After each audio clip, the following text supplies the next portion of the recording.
نہایت ہی محتشم حضرات و خواتین، رب ذوالجلال کے فضل اور توفیق سے آج ہمارے خطبہ جمعۃ المبارک کا موضوع ہے مسئلہ علم غیب، قسط نمبر 15۔ میری دعا ہے خالق کائنات جل جلالہ ہم سب کو قرآن و سنت کا فہم عطا فرمائے اور قرآن و سنت کے ابلاغ و تبلیغ اور اس پر عمل کی توفیق عطا فرمائے۔ آج آپ علم غیب سے متعلق 15ویں قسط اللہ کے فضل سے سماعت کرنے والے ہیں۔ رسول اکرم نور مجسم شفیع معظم صلی اللہ علیہ وسلم کو رب ذوالجلال نے جو ہمہ جہت علوم عطا فرمائے ہیں ان میں سے ایک شعبہ کی تفصیل آپ حضرات کے سامنے بیان کی جا رہی ہے۔ میری دعا ہے خالق کائنات جل جلالہ ہمارے محبوب علیہ السلام کے مقام و مرتبہ کو مزید بلند سے بلند فرمائے اور آپ کی عظمتیں تمام جہان والوں پر واضح فرما دے۔ حضرت ام ایمن رضی اللہ تعالی عنہا ایک دن اپنے گھر میں بیٹھی رو رہی تھیں۔ صحیح مسلم شریف میں یہ حدیث شریف ہے، اور یہ وہ وقت تھا کہ جب رسول اکرم صلی اللہ علیہ وسلم کا وصال مبارک ہو چکا تھا اور تمام صحابہ کرام علیہم رضوان میں بڑی اداسی پھیلی ہوئی تھی۔ حضرت ام ایمن رضی اللہ تعالی عنہا وہ صحابیہ ہیں کہ جو نبی اکرم صلی اللہ علیہ وسلم کو اپنے ابا جی کے ورثے میں ملی تھی۔ حضرت عبداللہ رضی اللہ تعالی عنہ کا جو ورثہ تھا اس میں ام ایمن بھی یعنی بطور خادمہ تھیں، جو اس وقت لونڈیوں اور غلاموں کا دستور تھا۔ رسول اکرم صلی اللہ علیہ وسلم نے حضرت ام ایمن رضی اللہ تعالی عنہا کی شادی حضرت زید رضی اللہ تعالی عنہ سے کی، اور حضرت اسامہ رضی اللہ تعالی عنہ اس نکاح کے بعد پیدا ہوئے، جو مشہور صحابی اسامہ بن زید رضی اللہ تعالی عنہ ہیں، جن کو محبوب نبی کہا جاتا ہے۔ یعنی حضرت عائشہ صدیقہ رضی اللہ تعالی عنہا کہتی ہیں کہ میں نے خود دیکھا کہ نبی اکرم صلی اللہ علیہ وسلم حضرت اسامہ کی ناک صاف کر رہے تھے، یعنی جب وہ بچے تھے، چھوٹی عمر تھی، تو اس واسطے اسامہ حب النبی صلی اللہ علیہ وسلم کی الفاظ حدیث شریف میں آتے ہیں۔ تو وہ ام ایمن رضی اللہ تعالی عنہا نبی اکرم نور مجسم شفیع معظم صلی اللہ علیہ وسلم کے وصال کے بعد جس وقت گھر میں بیٹھی رو رہی تھیں،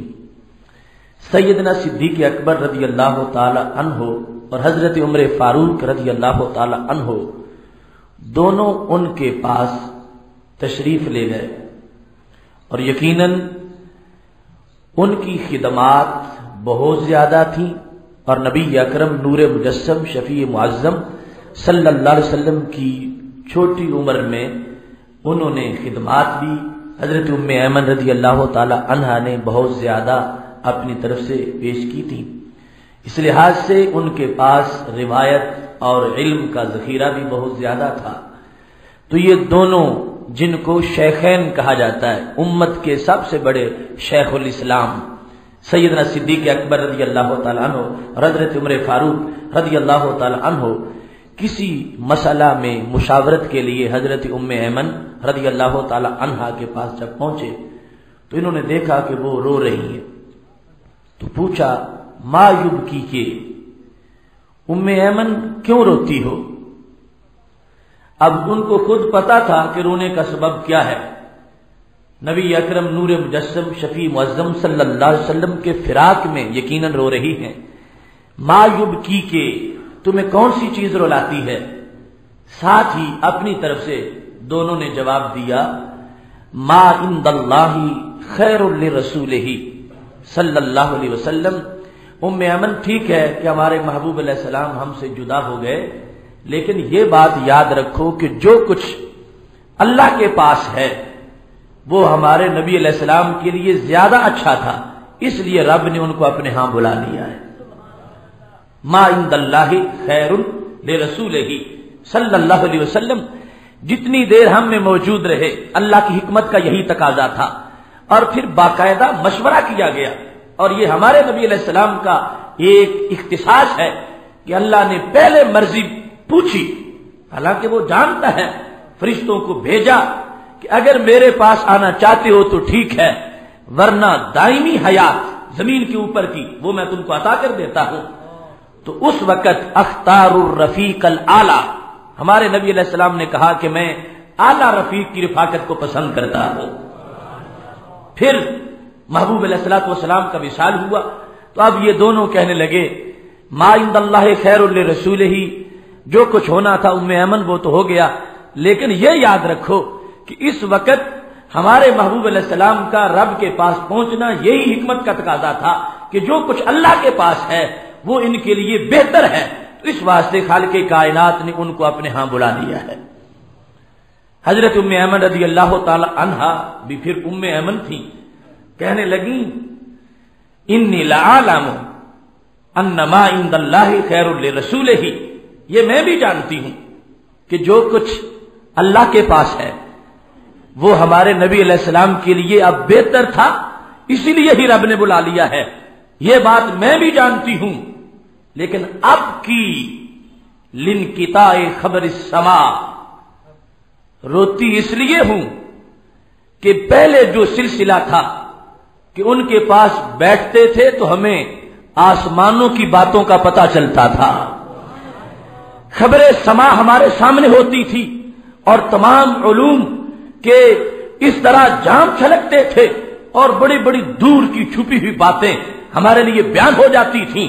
حضرت ام ایمن رضی اللہ تعالی عنہا کا جو نبی علیہ السلام کی ذات کے ساتھ تعلق تھا اور ان کا جو کشف تھا، اس کے پیش نظر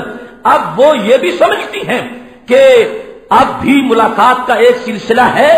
لیکن وہ معاملہ جب برسریام وہ تشریف فرما ہوتے تھے اور ان کی زبان سے الفاظ نکلتے تھے اور ہمارے لیے بیان ہوتا تھا، اب وہ غیب کی خبروں کا سلسلہ بند ہو گیا ہے۔ انقطاع خبر سما کی وجہ سے میں رو رہی ہوں کہ مجھے جو کچھ محبوب علیہ السلام کی خدمت میں بیٹھنے سے غیوب کا علم ملتا تھا اور خبر سما ہر وقت ہمارے سامنے بیان کی جاتی تھی، اے ابو بکر و عمر اب وہ سلسلہ ہمارے سامنے سے بند ہو گیا ہے۔ حضرت ام ایمن رضی اللہ تعالی عنہا نے نبی اکرم نور مجسم شفیع معظم صلی اللہ علیہ وسلم کے وصال کے بعد اپنے رونے کی جو وجہ بیان کی، ایک حالانکہ ہزاروں وجوہات ہو سکتی تھی، لیکن یہ دیکھو کہ محبوب علیہ السلام کا اپنی امت کو واقعات پر باخبر رکھنا، آسمان کے حالات پر باخبر رکھنا، اللہ کی ذات کے فیصلوں پر باخبر رکھنا، عرش عظیم پر جو کچھ ہو رہا ہے اس کو بیان کرنا، یہ کتنی بڑی نعمت تھی امت کے لیے۔ حضرت ام ایمن رضی اللہ تعالی عنہا نے سر فرض جس کو بیان کیا، فرمایا میں اس لیے رو رہی ہوں کہ وہ غیب کی باتوں کا سلسلہ اب ہماری نظروں سے بالکل اوجھل ہو گیا ہے۔ فہیجتہما، حضرت ام ایمن رضی اللہ تعالی عنہا کا ایک موقف تھا، ایک موقف شیخین کا تھا، انہوں نے جو بات بیان کی وہ انہوں نے بھی کہی کہ میں یہ جانتی ہوں کہ اللہ کے پاس جانے کی حکمتیں اب یہی تھی کہ جانا چاہیے تھا اور چلے گئے ہیں، لیکن میں جو کہتی ہوں تمہیں اس بات کو ماننا پڑے گا۔ اس انداز میں حضرت ام ایمن رضی اللہ تعالی عنہا نے اپنی بات کو پیش کیا، فبکیا، ان دونوں کی آنکھوں میں بھی آنسو آ گئے۔ حضرت صدیق اکبر رضی اللہ تعالی عنہ اور حضرت عمر رضی اللہ تعالی عنہ، ان دونوں کی آنکھوں سے بھی آنسو ٹپکنے لگے کہ ٹھیک ہے ام ایمن، ہم نے تجھے منع کیا تھا کہ محبوب علیہ السلام تو اللہ کے ہاں بلند مقام پر فائز ہو گئے ہیں، اب یہ رونا بند کر دو، لیکن جو پہلو تم نے پیش کیا ہے وہ یقیناً اس بات کا ہے کہ تمہارے ساتھ ہمیں بھی رونا آ گیا ہے۔ سیدنا صدیق اکبر رضی اللہ تعالیٰ عنہ اور حضرت عمر رضی اللہ تعالیٰ عنہ وہ بھی اس بات میں ام ایمن کا جو خلاصہ تھا محبوب علیہ السلام کے فراق میں کہ ایک غیوب کے بیان کا جو سلسلہ تھا وہ ہمارے لیے منقطع ہو گیا ہے، ان دونوں ذوات نے بھی نبی علیہ السلام کی سیرت کی اس پہلو کو بڑا ہی عظیم جانا اور اس کی بات کو سن کر اپنی طرف سے اشکوں کا سلسلہ جاری کر دیا۔ نبی اکرم نور مجسم شفیع معظم صلی اللہ علیہ وسلم کے غیوب کا معاملہ، دل کی بات اور دل کی احوال کی خبر اور مستقبل میں ہر انسان کی جو حیثیت ہے اس کا بیان، یہ بات بھی سینکڑوں نہیں ہزاروں حوالہ جات سے مختلف طرق سے ثابت ہے۔ ایک شخص محبوب علیہ السلام کی خدمت میں حاضر ہوئے، کہنے لگے انی ارید الہجرہ، میں ہجرت کرنا چاہتا ہوں اور میرے پاس اونٹوں کا مال ہے۔ شاید ان کا یہ سوال تھا کہ اونٹ کدھر کروں، ساتھ لے کے ہجرت کروں یا بیچ دوں، اسلام کو دے دوں، کیا کروں؟ ارید الہجرہ، میں ہجرت چاہتا ہوں۔ تو محبوب علیہ الصلوۃ والسلام ہر بندے کو اس کی حیثیت کے مطابق جواب دیتے تھے۔ اب ایک شخص نے پوچھا کہ سب سے بڑی عبادت کون سی ہے؟ فرمایا سب سے بڑی عبادت نماز ہے۔ کسی نے پوچھا سب سے اچھا عمل کون سا ہے؟ فرمایا جہاد ہے۔ کسی نے پوچھا سب سے اچھا عمل؟ فرمایا والدین کی خدمت ہے۔ اب سوال ایک تھا تو جواب بھی ایک ہی ہونا چاہیے تھا، لیکن جواب جدا جدا کیوں ہے؟ تو محدثین کہتے ہیں اس واسطے کہ وہ ہر ایک کا دل دیکھ رہے تھے اور ہر ایک کی سیرت کو دیکھ رہے تھے۔ اب جو پہلے ہی مجاہد تو چوٹی کا ہو مگر والدین کی خدمت تھوڑی کرتا ہو، اسے پھر کہنا کہ جہاد میں بڑی عظمت ہے، نہیں، اس کو یہ کہنا چاہیے کہ والدین کی خدمت میں بھی بڑی عظمت ہے، کیونکہ جو کمی ہے وہ پوری ہو جائے، اور جو والدین کی خدمت تو کرتا ہو مگر نماز کے قریب نہ جاتا ہو، جب وہ پوچھے تو ہم جیسوں کو تو پتہ نہیں، ہم تو ایک ہی جواب دیتے رہیں گے، لیکن وہاں یہ شان ہے کہ پوچھنے والے کے دل سے بھی واقف ہے، اعمال سے بھی واقف ہے، تو اس واسطے اسے یہ فرما دیا کہ نماز سب سے بڑی نیکی ہے۔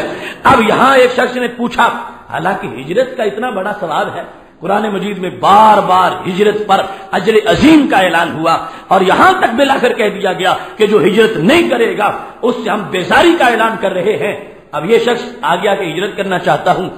میرے نبی علیہ السلام نے فرمایا جو اونٹ تم نے رکھے ہوئے ہیں ان کا صدقہ دیتے ہو، زکوٰۃ نکالتے ہو۔ یہ تقیہ کلام تھا، ورنہ اس سے اگلی بات جو بیان کر سکتے ہیں یہ بھی بیان کر سکتے تھے۔ کہتے ہجرت چاہتا ہوں، اونٹ رکھے ہیں ان کی میں زکوٰۃ دیتا ہوں، اور پھر یہ ساتھ یہ بھی بیان کیا کہ جب میں اونٹ پانی پلانے کے لیے لے جاتا ہوں، کسی کو ضرورت ہو تو وہاں ہی اونٹ دوتا ہوں اونٹنیوں کو، اور اونٹنیوں کا دودھ میں تقسیم کر دیتا ہوں۔ اب نبی اکرم نور مجسم شفیع معظم صلی اللہ علیہ وسلم نے صدقہ کا لفظ مقام پر بولا، کیونکہ زکوٰۃ کی فرضیت اگر یہ حدیث ہجرت مکہ کے بعد کے معاملات گزرنے کے بعد ہے تو پھر مدنی دور میں فرضیت ہو چکی تھی، پہلے نفلی صدقہ تھا۔ بہرحال اس کی حیثیت پوچھ لی اور اس کے بات فرمانے لگے، فَعْمَلْ مِنْ وَرَاءِ الْبِحَارِ ان اللہ لن یاتیراک من عملک شیئا، فرمایا تجھے ہجرت کی اجازت نہیں ہے۔ فعمل من وراء البحار، تم جا کے سمندروں کے پار اپنا کام کرو، جو کرتے ہو کھیتی باڑی اسی میں مصروف رہو۔ ان اللہ لن یاتیراک من عملک شیئا، میں ضمانت دیتا ہوں باقی لوگ اگر ہجرت نہیں کریں گے ان کے عمل ضائع ہو جائیں گے، تم ہجرت نہیں کرو گے سارے عمل باقی رہیں گے، تمہارا عمل برقرار رہے گا، تمہارا کوٹا جدا ہے۔ اوورسیز تم اپنا کام کرو، برائے بہار اپنی کھیتی باڑی جاری رکھو، تم اپنا کام کرتے رہو۔ کیوں؟ فرما ان شأن الہجرت لشدید، ہجرت والا معاملہ بڑا سخت ہے، تم اپنا کام کرو۔ اب رسول اکرم نور مجسم شفیع معظم صلی اللہ علیہ وسلم ایک طرف تو یہ اختیار ماننا پڑے گا، جس کو چاہیں اس سے ہجرت کروائیں اور جس کو چاہیں اس کو اس کے گھر میں رکھیں،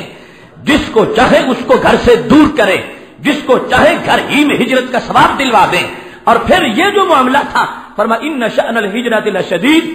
ہجرت کے تقاضے پورے کرنا بڑا مشکل کام ہے، تو یہ غیب کی بنیاد پر تھا کہ تم گھر رہ کے جتنی نیکی کما سکتے ہو، مجھے تمہاری صلاحیتوں سے واقفیت ہے،